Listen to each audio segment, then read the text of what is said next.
ಏನು ಈ ವಿಚಾರವಾಗಿ ಭೇಟಿ ಮಾಡಿದ್ದ ಅಥವಾ ಮೇಡಮ್ ಇಲ್ಲ ಇಲ್ಲ, ನಾನು ಇನ್ ಜನರಲ್ ಮಾತಾಡಿದ್ದೀನಿ. ಅವರು ಕೇಳಿದ್ರು ಮಂಡ್ಯ ಇಲ್ಲಿ ರಾಜಕೀಯ ವಾತಾವರಣ ಏನು ಹೇಗೆ ಅನ್ನೋದು ಒಂದು ಇನ್ ಜನರಲ್ ಮಾತಾಡಿದ್ವಿ. ಖಂಡಿತ ನಾನು ಇಷ್ಟಂತೂ ಹೇಳಿದ್ದೀನಿ, ನಾನು ನನ್ನ ಪರವಾಗಿ ಅಥವಾ ನನ್ನ ಟಿಕೆಟ್ ಅಂತ ಯಾವತ್ತೂ ಯಾವ ಪಕ್ಷಕ್ಕೂ ನಾನು ಲಾಬಿ ಮಾಡಲ್ಲ, ಮಾಡಿಲ್ಲ, ಮಾಡೋದು ಇಲ್ಲ. ಅದನ್ನು ಸ್ಪಷ್ಟಪಡಿಸ್ತೀನಿ. ಫಸ್ಟು ನಾನು ಹೇಳಿದ್ದಿಷ್ಟೇ, ಇಲ್ಲಿ ಬಿ ಜೆ ಪಿಯ ಒಂದು ಸಂಘಟನೆ ಈಗ ಚೆನ್ನಾಗಿ ನಡೀತಾ ಇದೆ.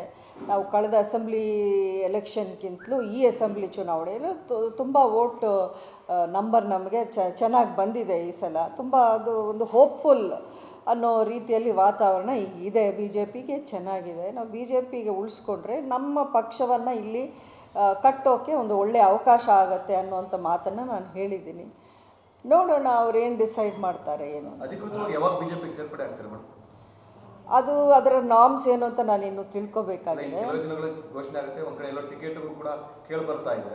ಅದು ಬಹುಶಃ ಎಲೆಕ್ಷನ್ ಅನೌನ್ಸ್ ಆದಮೇಲೆ ಹೌಸ್ನ ಡಿಸಾಲ್ವ್ ಮಾಡ್ತಾರೆ ಅಥವಾ ಅದರದ್ದು ಏನು ರೂಲ್ಸ್ ಆ್ಯಂಡ್ ರೆಗ್ಯುಲೇಷನ್ ನಾರ್ಮ್ಸ್ ನನಗೆ ಗೊತ್ತಿಲ್ಲ. ಗೈಡ್ಲೈನ್ಸ್ ಪ್ರಕಾರ ನಾನು ಹೋಗಬೇಕು. ಸ್ಥಳೀಯವಾಗಿ ಕೆಲವರು ಬಿಜೆಪಿಯವರು ಹೇಳುವಂಥದ್ದು, ಒಂದು ದಿವಸ ಪಕ್ಷದ ಕಚೇರಿಗೆ ಬರಲಿಲ್ಲ, ನಮ್ಮನ್ನ ಯಾರು ಕೂಡ ಸೇರಿಸ್ಕೊಳ್ಳಲಿಲ್ಲ, ಟಿಕೆಟ್ ಕೇಳ್ತಾ ಇದ್ದಾರೆ ಅನ್ನೋಂಥದ್ದು ಕೂಡ ಹೇಳ್ತಿದ್ದಾರೆ. ನೋಡಿ, ಇದೆಲ್ಲ ನನ್ನ ಗಮನದಲ್ಲಿಲ್ಲ.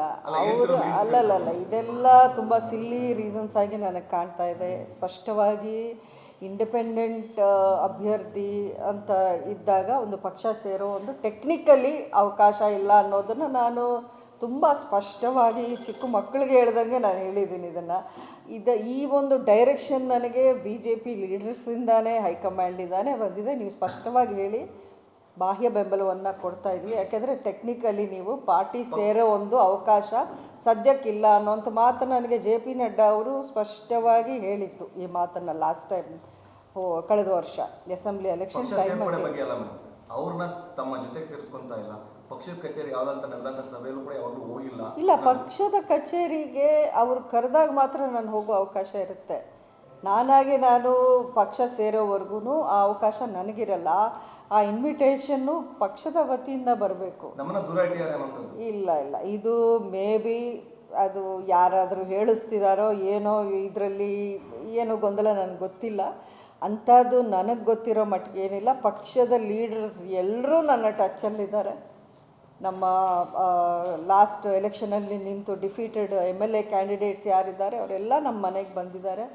ನಾರಾಯಣಗೌಡರು ಅದರಲ್ಲಿ ಸೀನಿಯರ್ ಇದ್ದಾರೆ, ಅವರೂ ಸಹ ನನ್ನ ಜೊತೆಯಲ್ಲಿ ಟಚ್ಚಲ್ಲಿದ್ದಾರೆ. ಜೊತೆಗೆ ಎಲ್ಲರೂ, ಮಂಡ್ಯ ಇರ್ಬೋದು, ಮದ್ದೂರು ಇರ್ಬೋದು, ಮಳವಳ್ಳಿ ಇರ್ಬೋದು, ಇಲ್ಲಿ ಈಗಷ್ಟೇ ಜಿಲ್ಲೆಯ ಅಧ್ಯಕ್ಷರಾಗಿರೋಂಥ ಇಂದ್ರೇಶ್ ಇರ್ಬೋದು, ಪ್ರತಿಯೊಬ್ಬರು ನನ್ನ ಜೊತೆಯಲ್ಲಿ ಟಚಲ್ಲಿದ್ದಾರೆ. ಆ ಥರದ್ದು ಏನೂ ಗೊಂದಲ ನಮ್ಮ ಮೈಂಡಲ್ಲಿಲ್ಲ.